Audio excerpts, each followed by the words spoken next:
has your perception changed? Okay? Now that you've heard just a little bit more of me growing up from New Zealand, now to Taiwan, has your perception changed? So you want them to write it down? Okay? Yeah, they are. OK， Okay. 那个在你的第一眼印象之后，那你现在听到 Tiffany 又跟你们多讲了一些故事，她的成长背景之后，那再麻烦你们写下，在你明白之后，那有没有其他的想法？不管是印象或者是任何的关键字，请你们再写下来。任何的想法，任何的想法。Okay. So then, at 17 years old, I went to America for the first time to live by myself. Sorry, it wasn't my first time in America, but it was my first time living there. Okay, we'd gone once before. Surprisingly, I had no issues, no transition issues.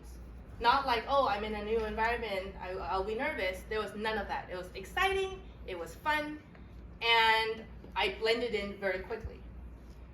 But what's interesting about that is that my university was predominantly white. Okay, it was a very high level, quite expensive private university, which was very similar to my high school. So for me, growing up where I grew up, even though I was in Taiwan, I was amongst a lot of white people. My friends were all white. So going to university in America wasn't a big deal. It wasn't until I stepped outside of the university bubble. I was in downtown Chicago, ordering Starbucks, and at that time I don't think Taichung even had a Starbucks when I left. We had to go to Tianmu, Taipei, to get our Starbucks fixed, right? So the first time we went there, the guy behind the barista, he was quite rude. And I was just like, I didn't want to talk to him anymore. So I ordered my drink, and then I was about to leave. And then he was like, hey, what's your name? And I just looked at him like, why? Thinking, do you want to ask me out? Like, do you want my number? Like, why are you asking me my name after being so rude? And then so I asked him, I said, why do you want to know my name? And then one of my new friends came over, put her arm around me, and was like, it's okay, she's from Taiwan. I just looked at her and I was like, this has nothing to do with me being from Taiwan. But then he was like, I need your name to write your name on your cup so you can get your drink. Like I was an idiot. And I was like, oh. Like, oh. So yes, that was because I was from Taiwan, right? But again, they're looking at me, even though I'm Asian, I speak perfect English, but I didn't understand American culture, okay? So I'm in Taiwan, I don't understand Taiwanese culture. I'm in America, I don't understand American culture. Eventually, I did get culture shock. And it was when I started hanging out with Asian Americans in my school. I made a lot of very good Korean friends.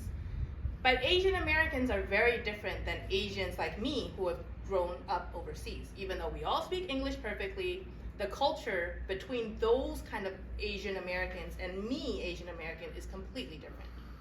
For example, my best friend and I, she also grew up overseas, also Asian. We found out that we hate like Hello Kitty and anything like Japanese cutesy Korean drama, like we don't touch it. And maybe it's because when we were growing up overseas, we wanted to be more white, right? So all of the very like Asian-y things, we're like, we don't like that. But for my Asian American friends, because they had grown up in America, they loved it. Because it was their one way to kind of reach out and say, look, I am Asian, right? So for them, watching K-dramas, doing all of that, like going to KTV and all of that, to them is, oh, reminding them that I am Asian, right? In a good way. But eventually, you know, after being in such a white culture for so long, you do get a little bit homesick, right? So there were times that I started to embrace my Asianness, right? Like because my school was so white, we had a very good cafeteria. And one day they were serving mussels, seafood, mussel, 中文是什么？有点像好吃的，那个叫什么？孔雀壳蛋菜，蛤蟆的东西。Yeah, 有一个 okay, mussels, okay.